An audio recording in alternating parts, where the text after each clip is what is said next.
Tanpa banyak orang tahu, seorang perempuan meninggalkan kampung halamannya dan pergi ke negeri orang.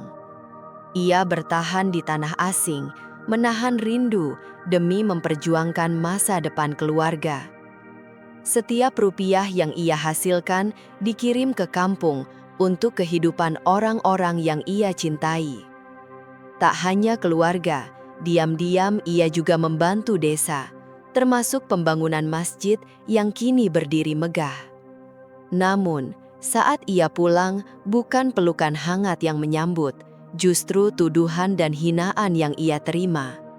Ketika berjalan menuju masjid untuk sholat tarawih, ia dipandang rendah, dituduh mencari uang dengan cara kotor, hanya karena penampilannya tak lagi mencerminkan kesuksesan di mata mereka. Orang-orang yang dulu bergantung padanya, kini berubah, memandang sinis tanpa tahu apa yang sebenarnya terjadi. Namun, malam itu menjadi titik balik. Masjid yang mereka banggakan menjadi saksi dari kenyataan yang selama ini tersembunyi. Dan kisah perempuan itu pun mulai terungkap. Pagi hari, angin berembus pelan di halaman rumah kecil. Suara ayam bersahutan mengiringi langkah Dian yang sibuk menata tas besar di teras. Ia menatap rumah sederhananya dengan napas panjang.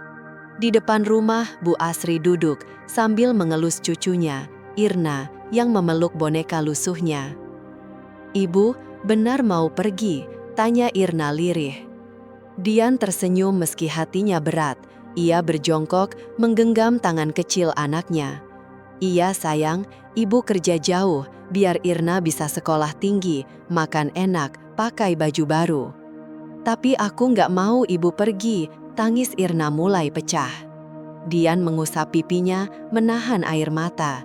"Irna anak pintar, harus nurut sama Nek Asri ya." Irna mengangguk pelan sambil tetap menangis. Bu Asri mencoba menenangkan.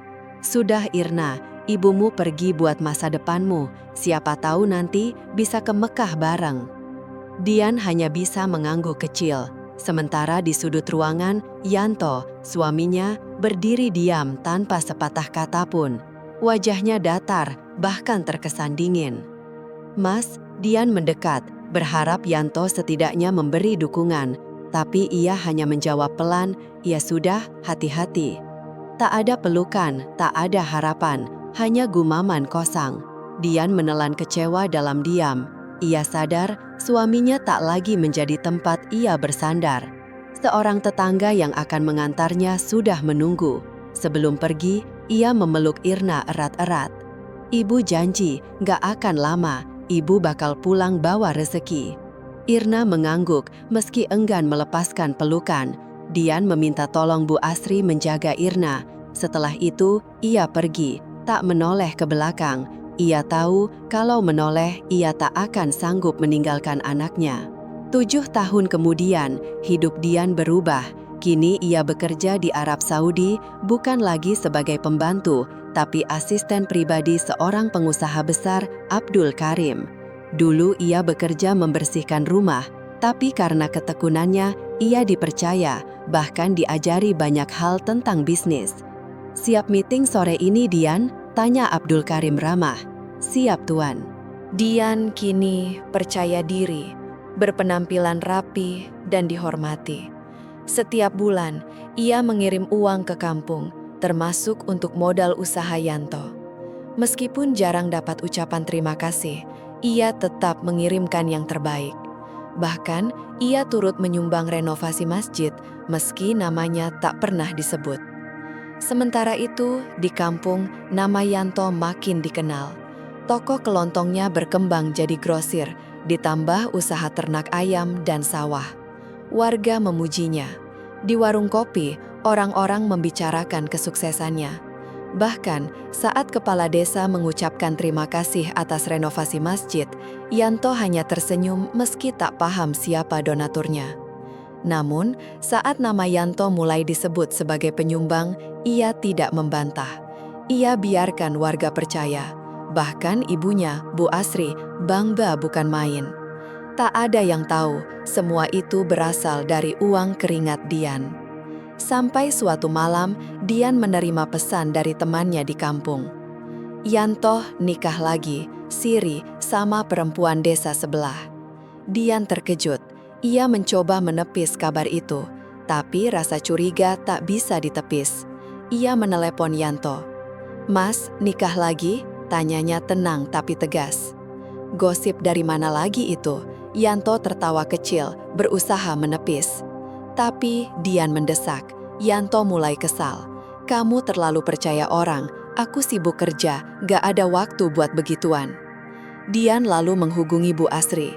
"Ibu, jawab jujur, apa benar Yanto nikah lagi?" Bu Asri gelagapan, tapi tetap menutupi. "Enggak nak, jangan percaya gosip." Namun, Dian tahu, ada yang disembunyikan. Beberapa hari kemudian, Dian menyewa seseorang untuk menyelidiki. Saat bukti dikirimkan, foto dan video Yanto bersama perempuan lain, Dian tak bisa lagi diam. Ia kembali menghubungi Yanto. "Apa ini, Mas?" Yanto terdiam, lalu akhirnya mengaku. "Iya, terus kenapa? Aku nggak salah, aku mampu, poligami itu halal." Dian menahan tangis. "Jadi, ini balasan setelah aku bertahun-tahun kerja keras. Mas enak-enakan hidup dari uangku?" Yanto santai menjawab, "Kamu yang kirim uang, aku nggak maksa." Ketika Dian mengancam akan membongkar semuanya ke warga, Yanto membalas dengan ancaman lebih kejam. "Kalau kamu buka aibku, aku akan bilang kamu selingkuh sama majikan. Uang yang kamu kirim itu hasil zina." Dian tercetat, tapi ia sadar ini belum selesai. Ia pulang ke kampung, tapi tak ada sambutan, hanya bisik-bisik dan tuduhan. Bahkan Irna, anaknya sendiri, dingin padanya. "Papa bilang mama kerja buat orang lain, bukan buat keluarga." Dian mencoba memeluk, tapi Irna menolak. Bu Asri muncul dari dalam rumah. "Masuk Dian, jangan bicara di luar, malu diliatin orang." Dian menatap anaknya, lalu melangkah masuk. Dalam diam, ia tahu waktunya memperjuangkan kebenaran sudah tiba. Ia bukan lagi perempuan yang bisa diinjak. Ia akan bangkit, bukan hanya untuk dirinya sendiri, tapi untuk anak yang ia cintai sepenuh hati. Belum sempat duduk, Dian sudah disambut sindiran tajam dari Bu Asri. "Akhirnya pulang juga kamu, lama banget di luar negeri, sampai-sampai kayak lupa kalau punya keluarga." Dian menelan ludah, mencoba menahan diri. "Bu, aku pulang karena ingin ketemu Irna, buat keluarga. Aku nggak pernah lupa kalian." Bu Asri mendengus sinis. "Iya, buat keluarga," katanya. "Tapi kerja di luar negeri sampai lupa sama suami sendiri. Ngurus majikan lebih penting ya?" Dian menatap mertuanya tak percaya. "Bu, semua yang aku lakukan itu buat Irna, buat Mas Yanto juga." Bu Asri menyilangkan tangan di dada. "Iya, buat keluarga, tapi suami juga tetap butuh istri. Yanto itu laki-laki, wajar kalau dia butuh pendamping yang lebih setia." Mata Dian mulai panas, ia menggeleng perlahan. "Jadi ibu membenarkan perbuatannya?" Tatapan Bu Asri tajam. "Kamu itu perempuan, Dian, harus tahu diri, jangan cuma nyalahin suami. Coba introspeksi, jangan sampai warga makin gak suka sama kamu." Dian terdiam, pandangannya mengarah ke Yanto yang duduk di sudut ruangan, hanya diam, seolah bukan bagian dari masalah ini. "Mas," suara Dian bergetar, "kenapa diam aja?" Yanto mengangkat bahu, wajahnya datar. "Aku harus bilang apa? Yang penting sekarang aku sukses, orang-orang hormat sama aku." Dian tersenyum kecut. "Hormat karena mereka nggak tahu kenyataannya." Yanto menatapnya dingin. "Yang penting mereka percaya sama aku. Di sini kamu nggak ada yang percaya. Jadi kalau aku jadi kamu, lebih baik diam." Dada Dian terasa sesak. Ini bukan rumah yang dulu ia tinggalkan 7 tahun lalu. Kampung ini, rumah ini, bahkan keluarganya sendiri sudah berubah. Malam itu, ia duduk sendirian di kamar, menatap langit-langit, menahan air mata. Ia sudah pulang ke tempat yang dulu ia anggap rumah, Tapi disinilah justru ia merasa paling asing.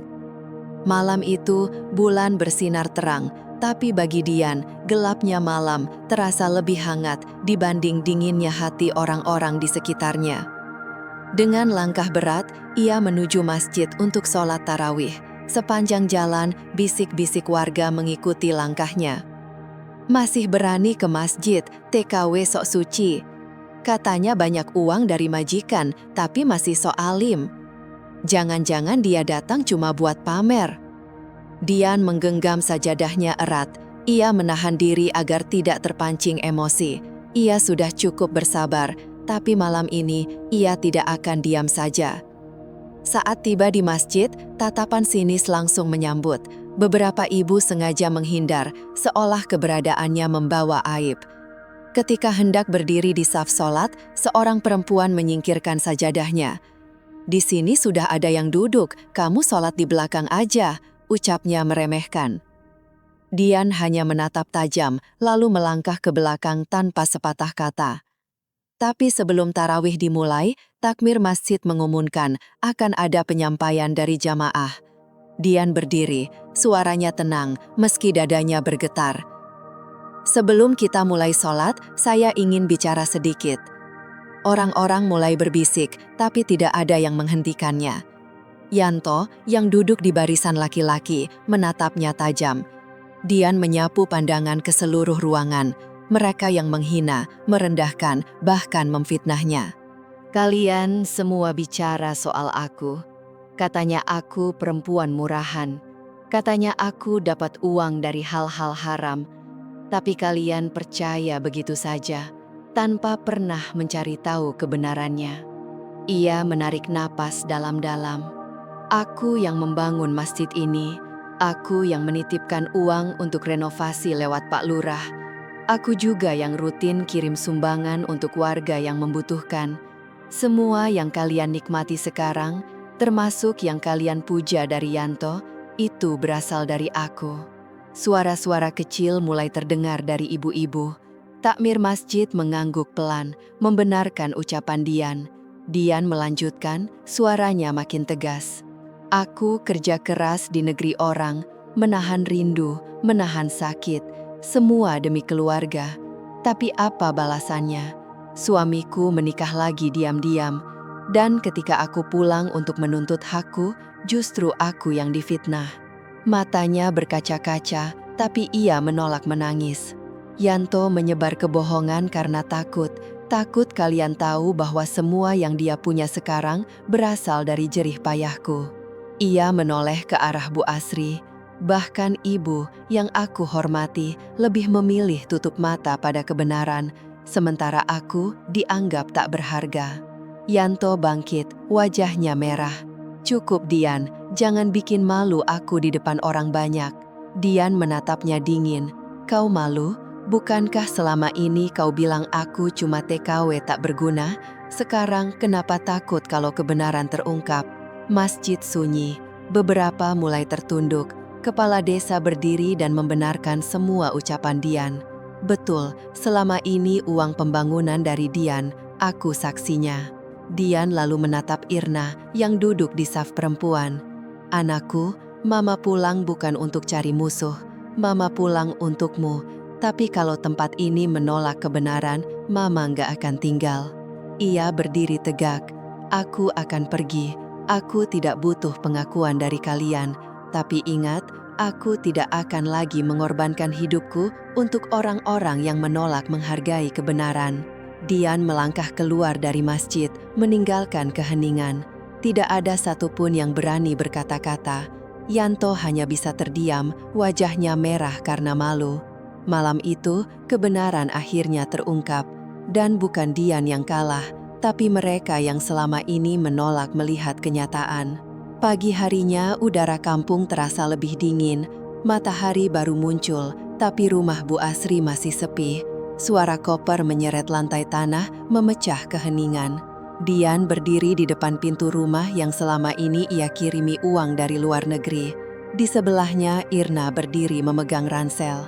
Bu Asri duduk di kursi kayu di ambang pintu, wajahnya kaku.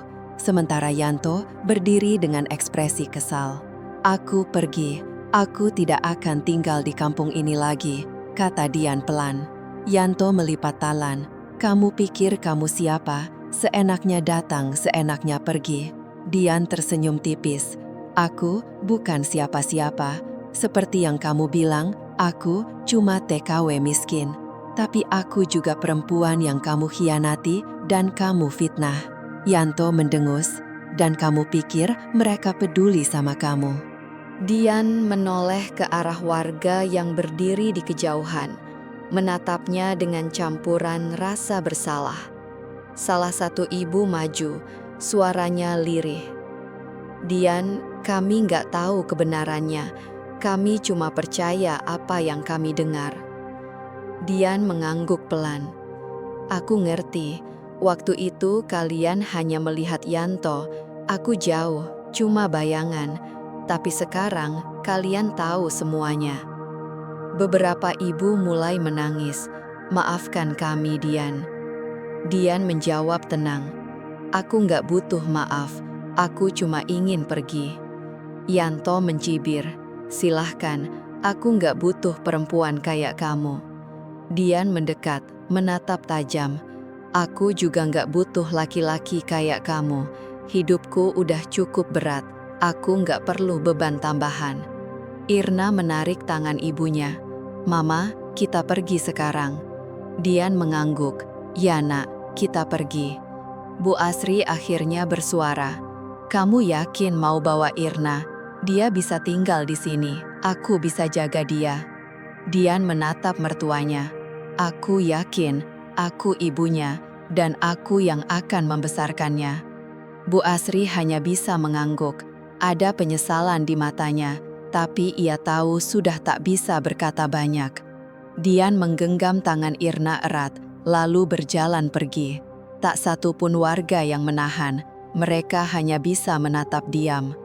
Dian tak peduli, ia sudah terlalu lama berkorban untuk orang-orang yang tak menghargainya. Kini, ia memilih hidup untuk dirinya sendiri. Saat mobil mereka mulai berjalan, Irna bertanya, "Mama, kita mau kemana?" Dian tersenyum lembut, "Ke tempat di mana kita bisa mulai hidup yang baru." Mobil itu melaju meninggalkan kampung, dan untuk pertama kalinya, Dian merasa benar-benar bebas.